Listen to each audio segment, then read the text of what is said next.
ऐश्वर्या के एजेंडा में आज जरा बात साफ साफ हो जाए कि आखिरकार हमको, यानी आपको और हमको, आज नवरात्रों का आखिरी दिन है, कल दशहरा है।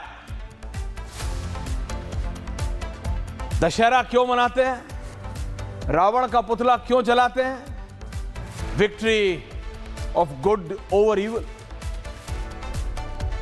यही है ना।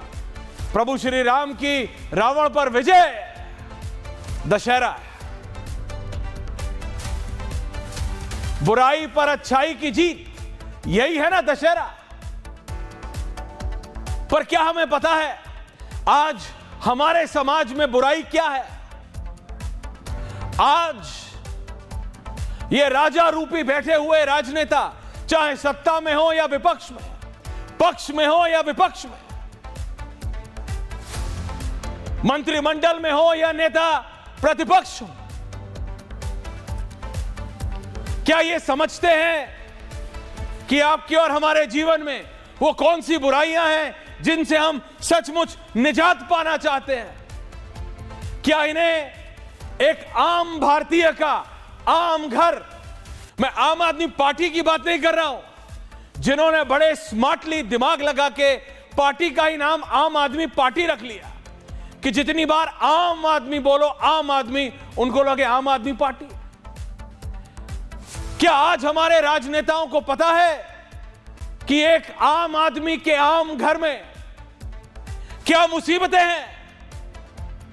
क्या उसे पता है कि एक व्यक्ति जो सुबह 8 से दोपहर 2 तक एड़ियां घिसता है, एड़ियां पटक पटक के फैक्ट्री में, दफ्तर में नौकरी करके जब घर पहुंचता है तो उसकी असली वो कौन सी दिक्कतें हैं जिनसे वो निजात पाना चाहता है? समय बदलता है, पार्टियां बदलती हैं, नेता बदलते हैं, और वैसे ही उनके वादे बदलते हैं।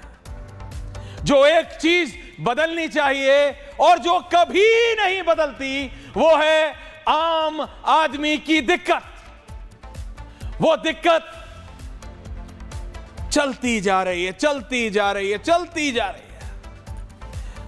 वो साइकिल के उस पैडल की तरह है कि जितनी तेज मारो वो उतनी तेज वापस आती है।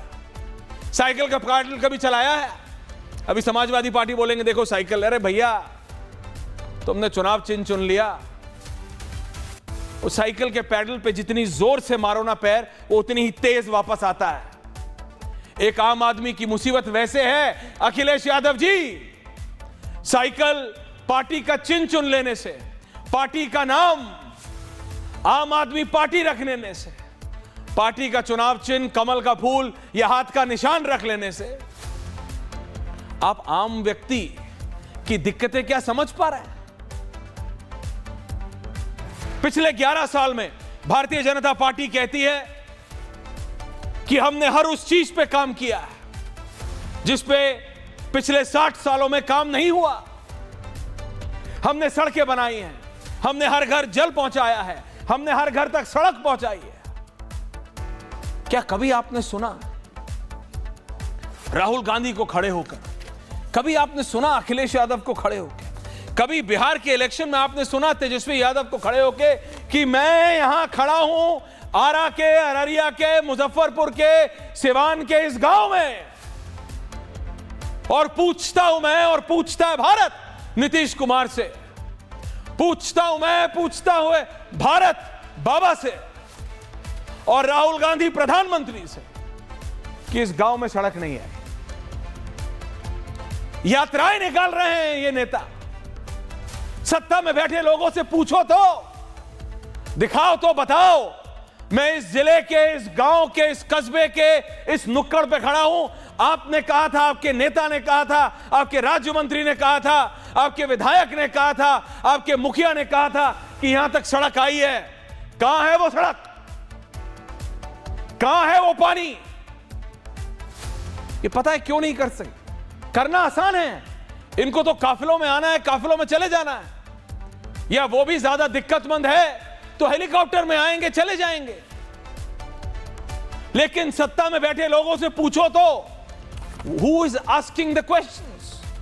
गवर्नमेंट कहती है, गवर्नमेंट के नेता कहते हैं कि हम अगर पहले के मुकाबले 95% ज्यादा डिलीवरी दे रहे हैं अपने वादों पे, कि अगर पहले की सरकार एक वादा पूरा करती थी तो अब हम उसके अनुसार या उसके कंपैरिजन में 9.5 वादे पूरे करते हैं।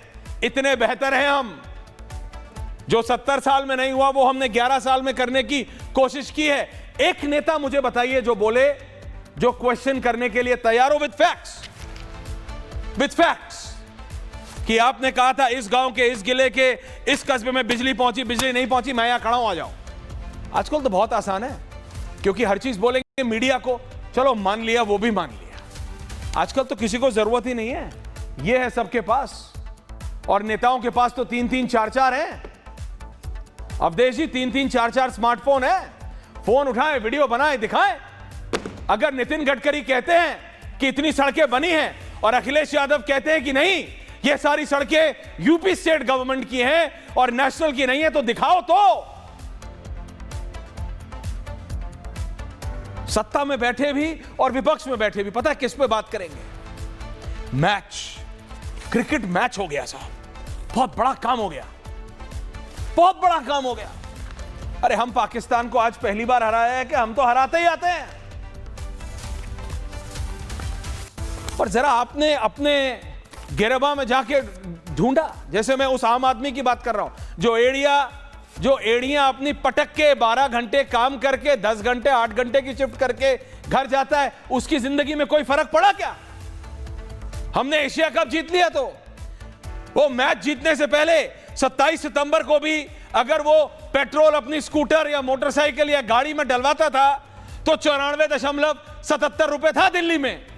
मैच के बाद भी 94.77 ही था, ऐसा नहीं था कि सस्ता हो गया। अगर वो डीजल की गाड़ी थी जो सब्जियां ट्रकों में भर के आती हैं, अगर वो हमारे ट्रक ड्राइवर साथी 87 रुपए 67 पैसे का डलवाते थे तो मैच जीतने के बाद भी हम उतने का ही डलवा रहे हैं। सीएनजी 76 रुपए की थी तो अभी भी 76 रुपए की है। एलपीजी डोमेस्टिक 853 रुपए की थी, आज भी 853 रुपए की है। आलू 26 रुपए का ही था, प्याज 36 की थी, टमाटर देसी 28 का ही था। परवल मेरे को बिल्कुल अच्छा नहीं लगता, पता नहीं क्यों। हर दादी खिलाती है परवल, इतना महंगा है बताइए। 38 रुपए का, 58 रुपए का मिल रहा है। पत्ता गोभी, शिमला मिर्च, मैं बता रहा हूं ये बेसिक चीजें हैं। मेरा कहने का मतलब क्या है, हमने पाकिस्तान को मैच हराया, विपक्ष वालों ने भी इतना मुद्दा बनाया, सत्ता, उससे जिंदगी में आपकी हमारी फर्क पड़ता है। We are proud, take it as a sport. सरकारों की जिम्मेदारी क्या है कि जो वादे किए हैं उसे पूरा करिए। वो वादे पूरे हो रहे हैं क्या, पूछता हूं मैं और पूछता है भारत। जरा स्टेट गवर्नमेंट्स की बात कर लें। इलेक्शन जीतने के लिए चाहे बीजेपी हो, चाहे कांग्रेस हो, चाहे और प्रदेशों की सरकारें हो, बड़े बड़े वादे, फ्रीबीज। अवधेश कुमार जी, फ्रीबीज यानी ये भी फ्री ले लो, वो भी फ्री ले लो। मेरे को याद है एक बार तमिलनाडु में, मेरे को पार्टी का नाम याद नहीं आ रहा सच में, नहीं तो मैं ले लेता। प्रॉपर प्रेस कॉन्फ्रेंस हुई थी इस साल, इसको करीबन जेजा ललिता तब जिंदा थी। प्रेस कॉन्फ्रेंस हुई थी अवधेश जी, अगर आपको याद हो तो बताइएगा कौन सी पार्टी की है।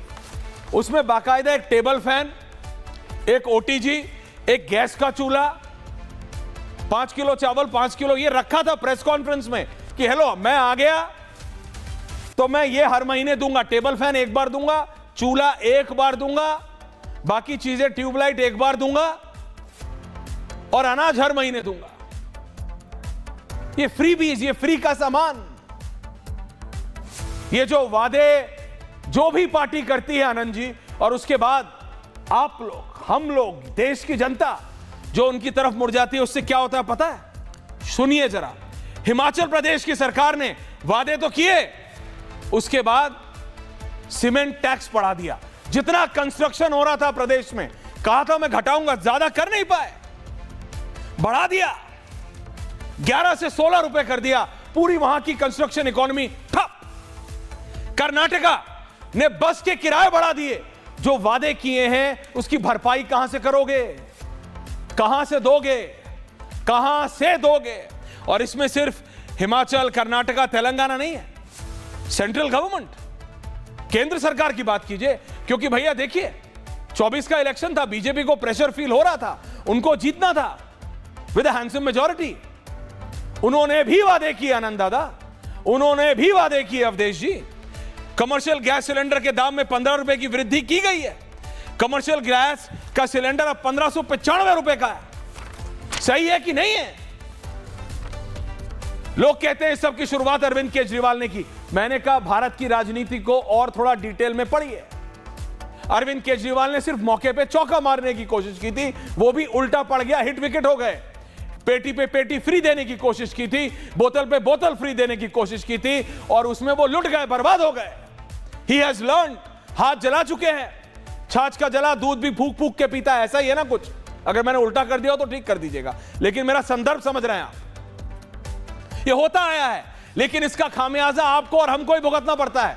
वो पैसा कान सीधा पकड़ लीजिए या फिर घुमा के निकलेगा अपनी जेब से।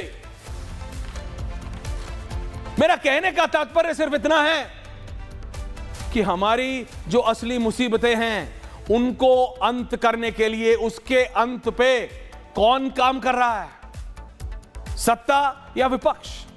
सत्ता कह रही है मैं 95% सेटिस्फाई कर रही हूं लोगों को, विपक्ष कह रहा है आई डोंट केयर, मेरे को इलेक्शन जीतना है।